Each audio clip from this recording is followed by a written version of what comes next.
एक आखिरी बात कह करके अपनी बात खत्म कर लूंगा। कुरान करीम में अल्लाह ताला ने इरशाद फरमाया, फस्बिर कमा सबर उलुल अज़्म मिनर रुसुल। सूरह अहज़ाब में अल्लाह ताला इरशाद फरमाते हैं कि सब्र करो जैसा कि उलुल अज़्म रसूलों ने सब्र और इस्तकामत से काम लिया और खुदा पर भरोसा करो। इसी तरह सूरह अहज़ाब ही में, वो सूरह अहक़ाफ में था, ये सूरह अहज़ाब में है, वदाअदाहुम वतवक्कल अलल्लाह, और उनकी ईज़ा रसानी को नजरअंदाज करो। हाँ, तकलीफ हमको होगी, तकलीफ में हम आवाज भी उठाएंगे, लेकिन फैसला परवरदिगार के हाथ में रहेगा। हम सब्र करेंगे इस्तकामत के साथ, उनकी ईज़ा रसानी को नजरअंदाज करेंगे और खुदा पर भरोसा करेंगे। जब हमारा मिजाज अगर दावती हो जाए तो कुरान करीम ने इरशाद फरमाया, उदउ इला सबील रब्बिका बिल हिकमति वल मौइज़तिल हसनति वजादिलहुम बिल्लती हिय अहसन। अपने रब के रास्ते की तरफ हिकमत और अच्छी नसीहत के साथ बुलाओ और उनसे इस तरीके से बहस करो जो सबसे अच्छा हो, सबसे बेहतर हो। इसी तरह अल्लाह ताला ने कुरान में इरशाद फरमाया, इदफा बिल्लती हिय अहसन फ़इज़ल्लज़ी बैनका व बैनहु अदावतुन कान्नहु वलियुन हमीम। बुराई को भलाई के साथ, याद रखिए बुराई बुराई से दूर नहीं हो सकती। कुरान में अल्लाह कह रहे हैं बुराई को भलाई के साथ दूर करो, तो तुम्हारे और जिस शख्स के दरमियान दुश्मनी होगी वो उस वक्त ऐसे हो जाएगा जैसे वो गहरा दोस्त हो। ये हमें समझिए कि हमको खुशखबरी दी जा रही है। मैंने कहा दावती मिजाज की जरूरत है, अदावती नहीं। याद रखिए शहाबुद्दीन गौरी की दिल्ली छोड़कर सुल्तानुल औलिया, सुल्तानुल हिंद, ख्वाजगे ख्वाजगान हजरत ख्वाजा मोइनुद्दीन चिश्ती अजमेरी रहमतुल्लाह अलैह पृथ्वीराज चौहान के अजमेर में आए थे। वो गौरी की दिल्ली छोड़ी और पृथ्वीराज चौहान के अजमेर में पहुंचे थे। लोग कहते हैं ऐसा कर दिया होता तो आज हम आराम से होते, अगर वैसा कर दिया होता तो हम आराम से होते, हम चले गए होते, उनकी बात मान ली होती। दावत का बुनियादी तकाजा यह था कि मजहब के नाम पर बनाए जाने वाले स्टेट के आइडिया को रिजेक्ट किया जाना था, और हम आज भी रिजेक्ट करते हैं इस आइडिया को।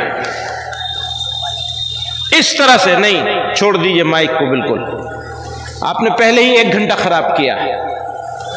काम की बात ना हो, नारेबाजी होती रहे, पूरे कौम का मिजाज खराब कर दिया, नारेबाजी में लगा दिया, काम करने को तैयार नहीं है, अपने बच्चों की तालीम की तरफ तवज्जो नहीं है, मुआशरे में रस्म और रिवाज से लड़ने को तैयार नहीं है, मन मर्जी चलेगी मुसलमानों की।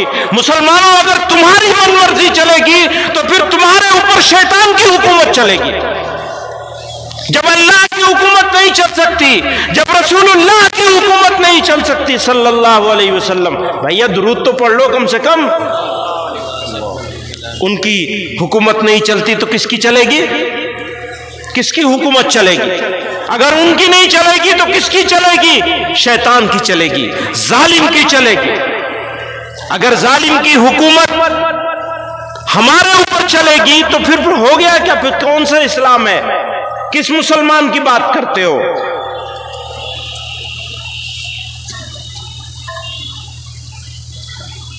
मुश्किलात और मसाइब याद रखना, अगर तुम मुसलमान हो तो मुश्किल जरूर आएगी। वलनब्लुवन्नकुम बिशैइन मिनल खौफि वल जू'i व नक़्सिम मिनल अम्वालि वल अनफुसि वस्समरात वबश्शिरिस साबिरीन। फरमाते हैं और हम तुम्हारी आजमाइश करते रहेंगे, कुछ खौफ से, कुछ भूख से, और जान और माल और फलों के नुकसान से, यानी तुम्हारा उतना उजाड़ा जाएगा। तैयार हो इसके लिए, तैयार होना पड़ेगा। अगर मुसलमान हो तो तैयार होना पड़ेगा। कहते हैं हसीबन नासु अन युतरकू अन यक़ूलू आमन्ना वहुम ला युफ्तनून। आजमाए नहीं जाओगे। पहली आजमाइश यह है कि हम अपनी मनमर्जी करना छोड़ दें। यह पहली आजमाइश, अपनी मनमर्जी करना छोड़ दीजिए। अपनी शादियां उसके मुताबिक कीजिए जो उसवे रसूल है सल्लल्लाहु अलैहि वसल्लम। आपकी शादियां, आपके बच्चे, आपके घर, आपके मामलात, आपका पड़ोस, अगर वो ठीक है तो सब ठीक, वो नहीं ठीक तो कुछ नहीं ठीक।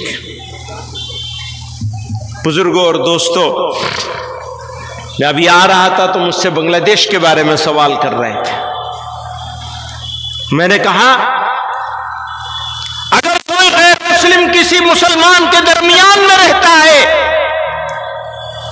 और वो अपने आप को गैर मुस्लिमों से ज्यादा, गैर मुस्लिमों के इलाके में रहने वाले गैर मुस्लिमों से ज्यादा महफूज नहीं समझता, बाइज्जत नहीं समझता, तो ये मुसलमान के लिए अफसोस, दुख और सदमे का मकाम है। यह मुसलमान के ऊपर सवाल है। और अकलियतें, इस पूरे खित्ते में रहने वाली किसी मुल्क की अकलियतें हो, अगर अकलियतें चाहे यहां हो चाहे वहां हो, अपने आप को गैर महफूज समझते हैं, अगर उनको ऐसा लगता है कि उनको इज्जत और सम्मान नहीं मिल रहा है, तो याद रखना वो मुल्क मुहज्जब कहलाए जाने के काबिल नहीं है। चाहे हमारा मुल्क हो और चाहे पड़ोस का मुल्क हो, चाहे बांग्लादेश हो, चाहे पाकिस्तान हो, चाहे अफगानिस्तान हो, कोई मुल्क हो, अकलियतें बाइज्जत होनी चाहिए, सम्मान होना चाहिए माइनॉरिटीज का इस पूरे खित्ते में। आज हमने ये ख्वाब सजाया है कि ये खित्ता बर्रे सगीर अगले 100 सालों में दुनिया को लीड करेगा। अमेरिका के हाथ में नहीं रहेगी अब क़यादत इंशाअल्लाह। लेकिन भाई हमारे बगैर कैसे होगा? हमारे बगैर नहीं होगा। हमें लेना पड़ेगा तुमको, हमें सम्मान देना पड़ेगा, हमें मौका देना पड़ेगा, बराबर की अपॉर्चुनिटी देनी पड़ेगी, तो अगली सदी हमारी होगी। अल्लाह ताला हमें सच्चा पक्का मुसलमान बनाए, सही रास्ते पे चलने की तौफीक अता फरमाए और हमारी बदआमालियों से हमारी हिफाजत फरमाए। व आखिर दावाना अनिल हम्दुलिल्लाहि रब्बिल आलमीन।